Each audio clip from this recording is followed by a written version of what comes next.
सबसे डरावनी सच्ची घटना तंत्र की वो साधना जिसने सबको राख में बदल दिया। एक समय की बात है, एक तांत्रिक बुआ थीं जो तंत्र मंत्र की साधना में बहुत रुचि रखती थीं। उन्होंने एक बार पिशाच सिद्धि की साधना करने का निर्णय किया, जो बहुत ही खतरनाक मानी जाती थी। इस साधना के लिए उन्हें अपने मन पर कठोर नियंत्रण रखना था और किसी भी कीमत पर डर नहीं दिखाना था। बुआ ने तांत्रिक बाबा से इस साधना के बारे में पूछा और उन्होंने बताया कि इस साधना के लिए 2 रक्षकों की आवश्यकता होगी। बुआ ने 2 रक्षकों को चुना, लेकिन वे दोनों ही डरपोक निकले। जब बुआ साधना में लीन थीं, तो रक्षकों ने डर कर भागने का फैसला किया। इससे बुआ का मन डगमगा गया और वे साधना बीच में ही छोड़कर उठ गईं। उसी समय श्मशान का पिशाच प्रकट हुआ और बुआ पर हमला कर दिया।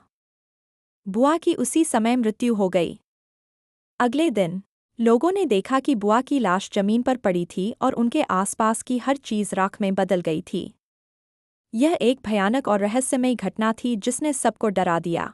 लोगों ने बताया कि उस रात बुआ के घर से अजीब आवाजें आ रही थीं, जैसे कोई चीख रहा हो और रो रहा हो।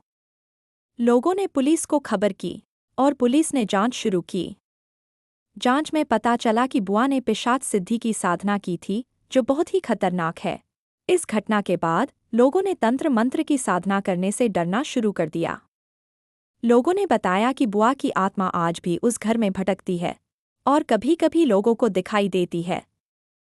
यह एक ऐसी घटना थी जिसने सबको डरा दिया और तंत्र मंत्र की साधना के बारे में सोचने पर मजबूर कर दिया। लोगों ने यह भी बताया कि उस घर में आज भी अजीब घटनाएं होती हैं।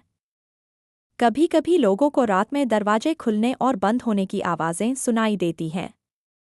कुछ लोगों ने तो यह भी दावा किया कि उन्होंने बुआ की आत्मा को देखा है, जो बहुत ही डरावनी और भयानक है। इस घटना के बाद से उस घर को छोड़ दिया गया है और कोई भी वहां रहने की हिम्मत नहीं करता है। लोगों का मानना है कि उस घर में बुरी आत्माएं रहती हैं और जो भी वहां जाता है वह कभी वापस नहीं आता है। निष्कर्ष: इस कहानी से हमें यह शिक्षा मिलती है कि तंत्र मंत्र की साधना बहुत ही खतरनाक होती है और इसके लिए योग्य गुरु का मार्गदर्शन और अपने मन पर नियंत्रण रखना बहुत जरूरी है। बिना सोचे समझे इस तरह की साधना करने से बचना चाहिए।